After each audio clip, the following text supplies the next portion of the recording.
Hot air balloons are made of nylon, same sort of nylon they use for parachutes or spinnakers and sails. That's where people would have seen that sort of fabric.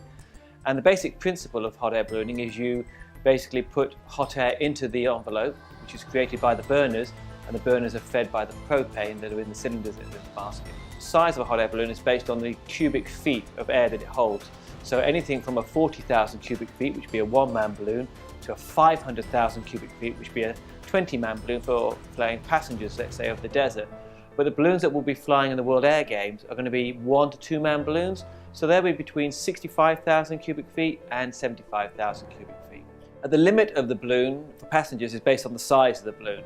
But when you're competition flying, which we will be doing at the World Air Games, you tend to fly balloons with either just the pilot or the pilot plus a navigator. So it'll either be a one-man balloon or a 1-2-man balloon. The weight of the system is not fixed. It depends on how much propane you're carrying, how many burners you have, the size of the envelope.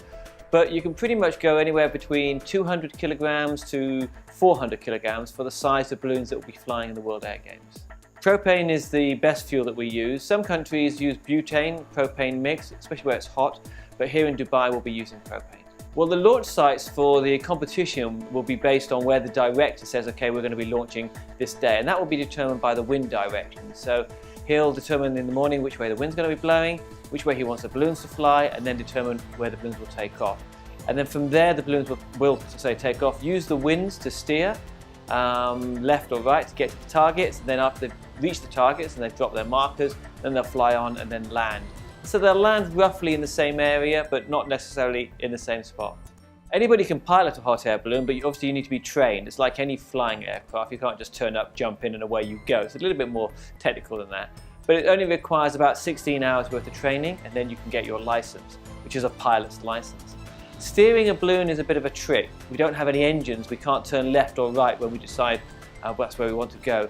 The only way we can get to a point is by using the wind. So you climb or descend with a balloon to fly in different winds going in different directions, and you can then determine where you're going. But you can never go against the wind. You can only go with the wind. So you're always steering.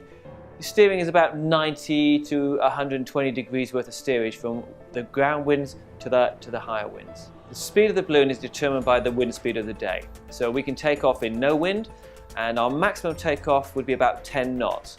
We can fly in up to anything about 20 knots, but when you come into land, you don't want to be going too fast because you're dragging across the ground, because there's no such thing as a landing in a balloon. It's always a controlled crash. And so we don't want to be going much more than 10 knots when we're landing. But when you're flying, there's no limit. It's just for the landing and the takeoff that becomes an issue.